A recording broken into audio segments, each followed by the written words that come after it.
Olá pessoal, aqui é o Velgas. Hoje é dia 5 de junho de 2025. Donald Trump pede ao Senado que adie sanções à Rússia.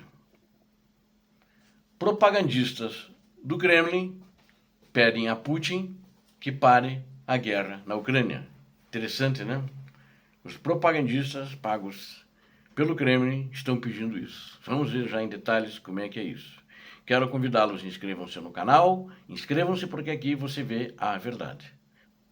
E também peço que deem um like, compartilhem com suas redes sociais e façam seus comentários. Conto com vocês. Bom, o Trump pediu ao Senado que adie votação do projeto de lei de sanções à Rússia. A discussão ia começar essa semana, já estava acontecendo, e ele ficou com medo que votassem essa semana. O que eu acho interessante é que esse pedido partiu depois que ele teve um telefonema ontem com o ditador da Rússia. Os dois falaram, e eu sei que anteriormente o ministro das Relações Exteriores da Rússia, o Lavrov, tinha falado com o secretário de Estado americano, que é o responsável pela diplomacia, o Marco Rubio, e ele se queixou para o Marco Rubio desse ataque. E disse, por que vocês não fizeram nada para parar os ucranianos que atacaram eles? Aí ele disse que eles não sabiam do ataque, e de fato a Ucrânia não informou. Agora o que eu acho estranho é ele falar com essa intimidade com o Rubio. Quer dizer, havia um acordo que os Estados Unidos deviam segurar os ataques da Ucrânia? Há um acordo informal, verbal entre Putin e Trump? Parece que sim. E se isso existir, de fato, é um problema, é um perigo. E o que eu acho interessante é que depois da conversa que os dois tiveram, já vou ver os detalhes aqui, é que o Trump pediu ao Senado, né? E pediu então o adiamento da votação desse projeto de lei que é bipartidário de sanções à Rússia.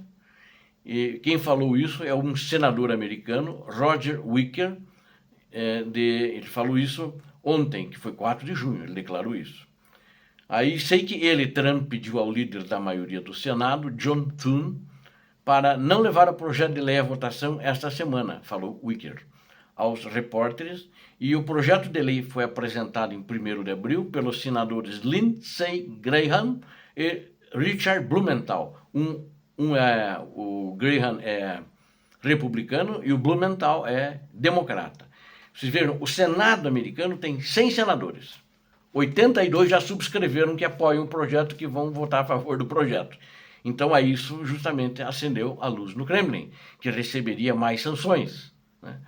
E houve comentários, inclusive, do Mike Johnson, de que a Câmara de Representantes, que equivale à Câmara de Deputados aqui no Brasil, iria aprovar também por maioria as sanções à Rússia. Então parece que é um apoio da maioria, tanto dos deputados quanto dos senadores, à Ucrânia, ao contrário do que é o presidente deles, né?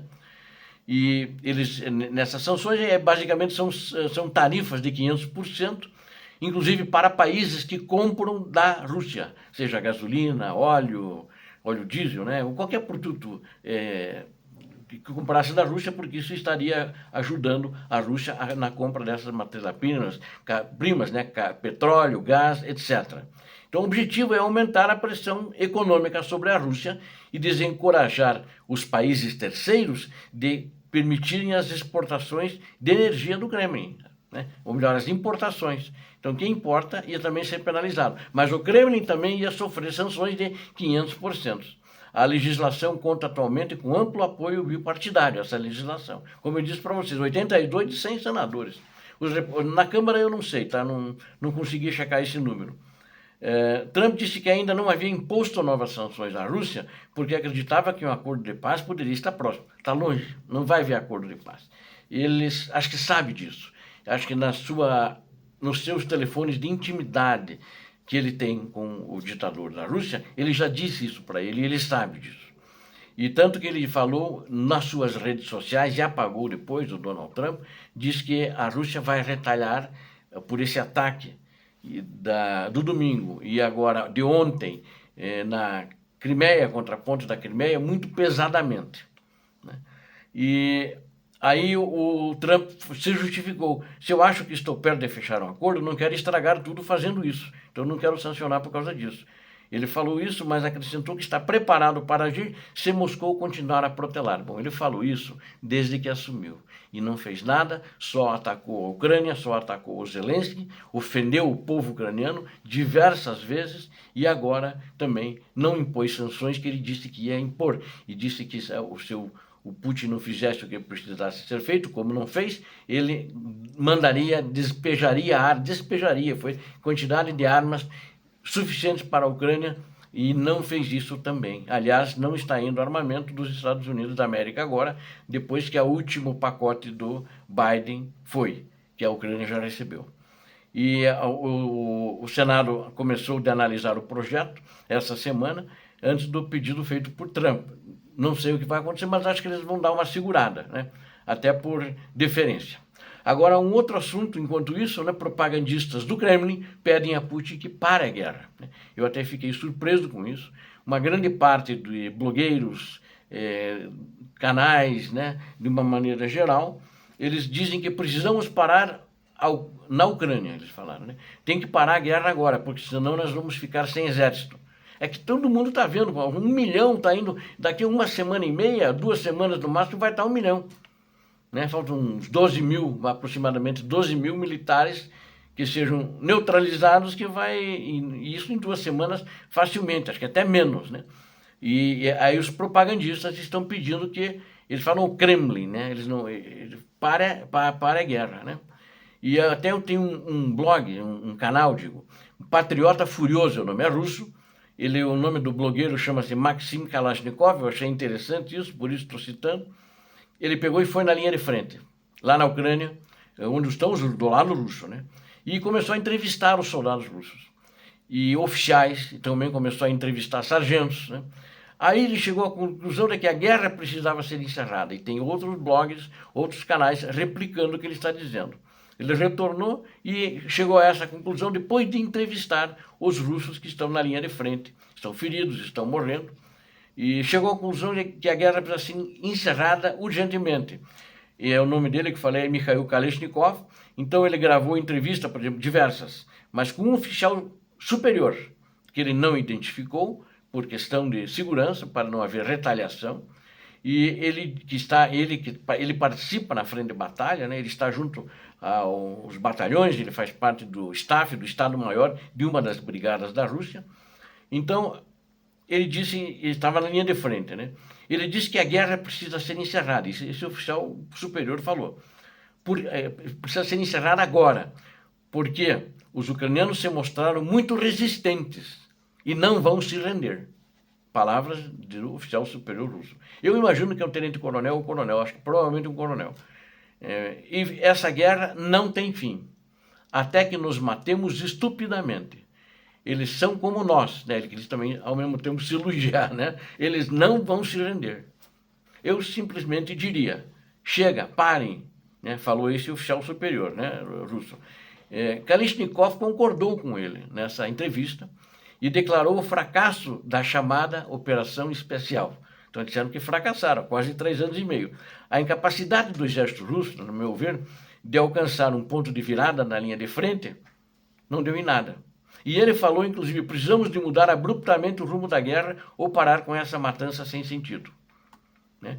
Pessoal, ele falou, há tantos corpos lá agora, uma campanha de libertação, né? Desta forma não tem sentido. Aqueles que nós fomos lá para libertar, que são justamente aqueles que diziam que eram russos e tal, que eram ucranianos, nos odiarão e já nos odeiam. Aqueles porque fizemos essa bagunça que está acontecendo. Estou convencido profundamente de que o sistema atual não pode proporcionar tal blitzkrieg que fizemos. Não podemos continuar esta matança quando nada mudará estrategicamente. Precisamos de uma pausa, falou ele. Né? Lembre-se que esta semana a Rússia lançou um dos seus maiores ataques sustentados contra a Ucrânia, desde que o ditador Putin ordenou a invasão do país em 2022. A ofensiva, composta principalmente por mísseis e drones, aconteceu enquanto o presidente Donald Trump ameaçava se livrar do conflito, vamos dizer assim, tirar, não participar mais da mediação. E muito recentemente, vocês lembram, o Trump expressou irritação com a relutância de Putin. Pelo menos publicamente ele mostrou irritação. E acho que até estava irritado mesmo. Mas ele sempre acaba tendo paciência com o tal do ditador da Rússia. Né? E ele mesmo acusou, o presidente, nos deve lembrar, acusou o ditador russo de brincar com fogo. Mas Trump continua resistindo ao aumento das sanções à Rússia ou ao envio de uma nova ajuda militar à Ucrânia. Nunca mandou e eu acredito que não mandará. Trump e os Estados Unidos atuais, por causa de Trump, não são mais aliados da Ucrânia, tampouco da Europa. Né? Líderes europeus que apoiam mais a Ucrânia pressionaram por um cessar-fogo, mas a Rússia se recusou a concordar com uma pausa até mesmo 30 dias. Obrigado a vocês que assistiram a esse acordo, conto com vocês, inscrevam-se no canal, deem um like, compartilhem com suas redes sociais e façam os seus comentários. O que você viu aqui é a verdade. Portanto, inscreva-se. Conto com você. Muito obrigado. Deus abençoe a todos vocês. Deus abençoe a Ucrânia. Deus abençoe o Brasil. Paz e bem, paz para toda a humanidade.